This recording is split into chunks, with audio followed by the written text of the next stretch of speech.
আপনার জীবনের ৬টি সত্য কি জানেন? ৪০-এর পর আপনার শিক্ষাগত সার্টিফিকেটের কোনো মূল্য নেই। মূল্য আছে শুধুমাত্র কর্মদক্ষতার। আর ৫০-এর পর?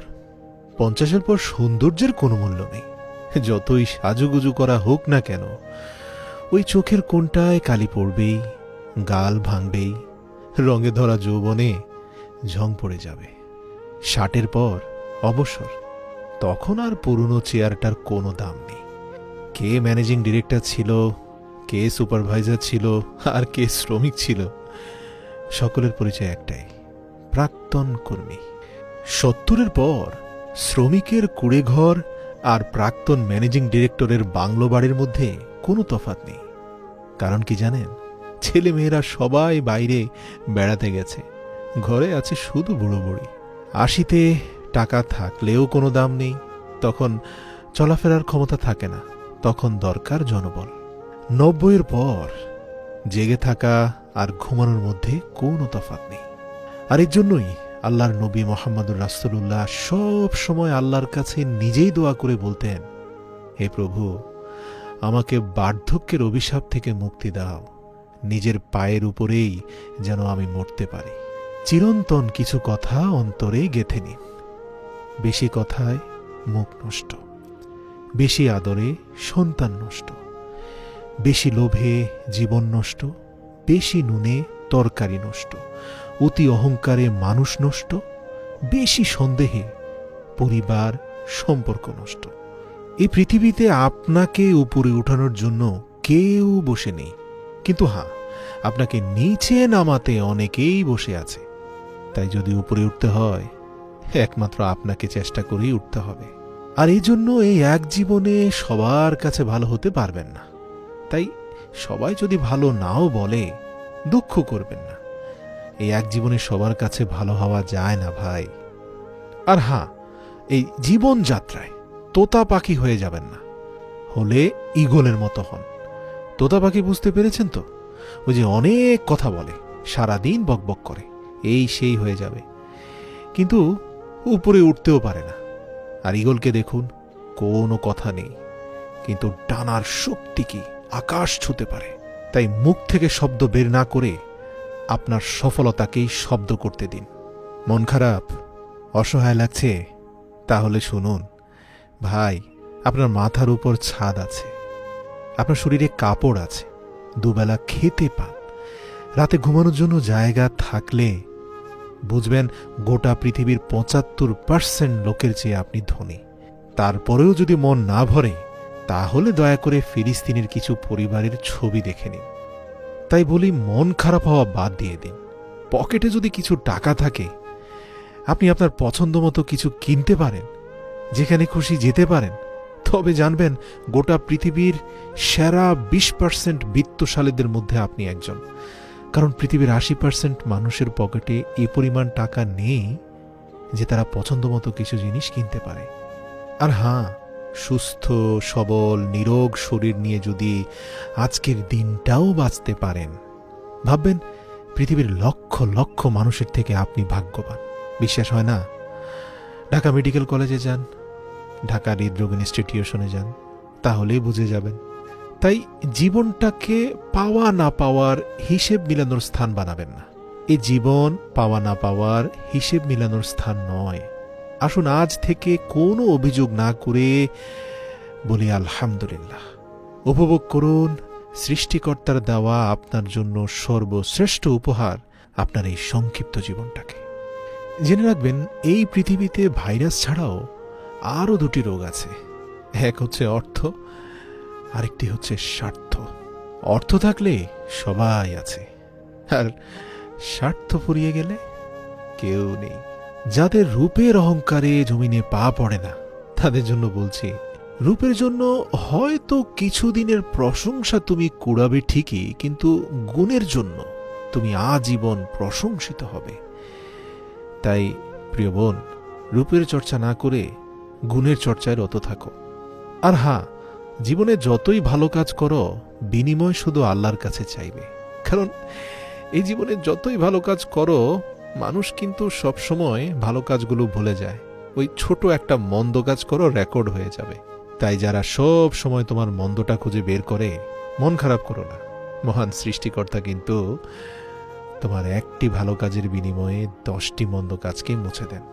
আর হ্যাঁ, কিছু কিছু ক্ষেত্রে কঠিন সিদ্ধান্ত নিতে হয়। মানে দরকার হলে একা থাকুন, তবু দুধ কলা দিয়ে সাপ পোষা বন্ধ করুন। হঠাৎ হঠাৎ যারা রেগে যান তাদের উদ্দেশ্যে বলি, রাগ আর ঝড় দুটোই একরকম। থেমে যাওয়ার পরে বোঝা যায় কতটা ক্ষতি হয়েছে। হযরত আলী বলেছেন, রাগের মাথায় চুপ করে থাকা ব্যক্তিটি কখনোই পস্তায়নি। মানুষের আক্ষেপ শুধুমাত্র রাগ করার কারণেই হয়, রাগের মাথায় মুখ বন্ধ করে রাখার জন্য হয় না। আর এর জন্যই পৃথিবীর সর্বশ্রেষ্ঠ বীর বলা হয়েছে তাকে, যে রাগের মাথায় চুপ করে বসে থাকতে পারে। আর হ্যাঁ, মুখে মধু দেখে সবসময় গলে যাবেন না। মনে রাখবেন, মুখে যাদের মধু ঝরে তারাই পিঠে ছুরি মারে। মাঝে মাঝে একাকিত্বকে ভালোবাসুন। কারণ কি জানেন, অসৎ সঙ্গ মেশার থেকে একা থাকা অনেক ভালো। আপনার সাথে যত অন্যায় হোক না কেন, কারো সাথে খারাপ ব্যবহার করবেন না। কে জানে, মৃত্যুর আগে হয়তো ক্ষমা চাওয়ার জন্য তাকে আর খুঁজে পাবেন না। হৃদয়ে গেঁথে রাখুন কিছু কথা। ক্ষমা পাবে শিশুকাল, কষ্টে যাবে বৃদ্ধকাল, যৌবন হলো শ্রেষ্ঠকাল, কাজে লাগাও ইহকাল। বাঁচব আমি কতকাল, ফাঁকি দিলাম বহুকাল। ঘুমিয়েছিলাম এতকাল, আজকেও হবে গতকাল। হঠাৎ হবে এন্তেকাল, বন্ধ হবে কার্যকাল, শুরু হবে পরকাল, থাকতে হবে চিরকাল। টাকার ঋণ এক সময় পরিশোধ করা যায়, কিন্তু দুঃসময়ে যারা পাশে থাকে তাদের ঋণ জীবনেও শোধ করা যায় না। দুঃসময়ের বন্ধুকে কখনো ভুলে যাবেন না। এই দুনিয়ার প্রিয়জন একমাত্র আল্লাহ। কারণ কি জানেন, দুনিয়াতে মানুষদের মধ্যে প্রিয়জন বলতে আসলে কেউ নেই। যা কিছু আছে সব প্রয়োজন। যখন প্রয়োজন ফুরিয়ে যায়, তখন প্রিয় মানুষগুলোর রং বদলায়, একমাত্র আপনার প্রভু ছাড়া। কারণ তার কাছেই একমাত্র আপনি ইনসাফ পাবেন। আর হ্যাঁ, আর রাগকে মনে জায়গা দিলে সম্পর্ক কিন্তু নষ্ট হয়। অভিমানকে মনে পুষে রাখলে দূরত্বের সৃষ্টি হয়। কিন্তু সব ভুলে ক্ষমা করে দিলে প্রতিটি সম্পর্কই স্থায়ী হয়। আসুন না, রাগ অভিমান ভুলে প্রত্যেকটি সম্পর্ককে মূল্যায়ন করি। আপনার একটি সিদ্ধান্ত আপনার চারপাশের পৃথিবীকে আপনার জন্য পাল্টে দিবে। আজ থেকেই শুরু করুন না।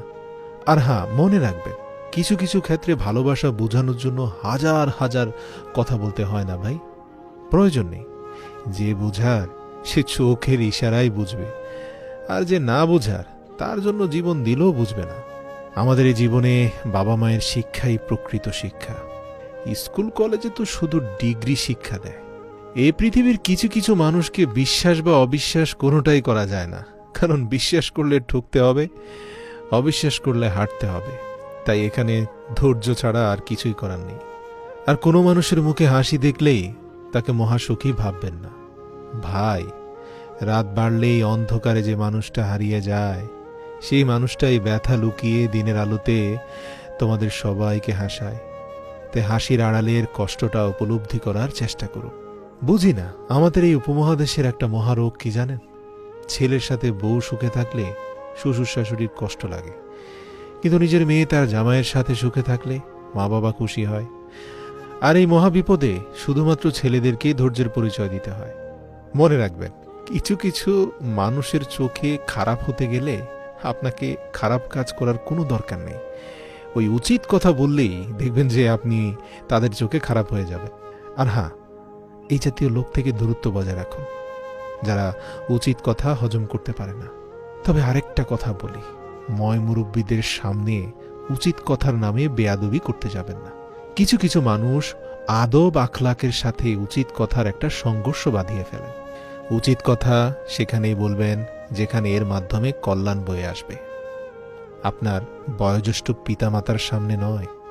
দেখুন, ফুলকে নাকের কাছে নিয়ে শুকতে হয় সুগন্ধ পাওয়ার জন্য। আর দেখুন না, পচা জিনিসের দুর্গন্ধ এমনিতেই নাকে আসে। তাই যোগ্য লোককে ডেকে কাছে আনতে হয়, আর অযোগ্যতা আপনা আপনি আপনার কাছে এসে তেল দিতে থাকবে। তাই তেলবাজদের কাছ থেকে দূরে থাকবেন। যোগ্য লোককে সম্মান দিয়ে অনুরোধ করে আপনার কাছে ডেকে আনবেন। তাহলেই দেখবেন আপনার প্রতিষ্ঠানের চেহারা পাল্টে গেছে। বাংলাদেশে যারা বাইক চালান, প্রিয় বাইকার ভাইয়েরা, সব সময় ওভারটেক করার আগে মনে রাখবেন, কোনোদিন না ফেরার চেয়ে দেরিতে বাড়ি ফেরা ভালো।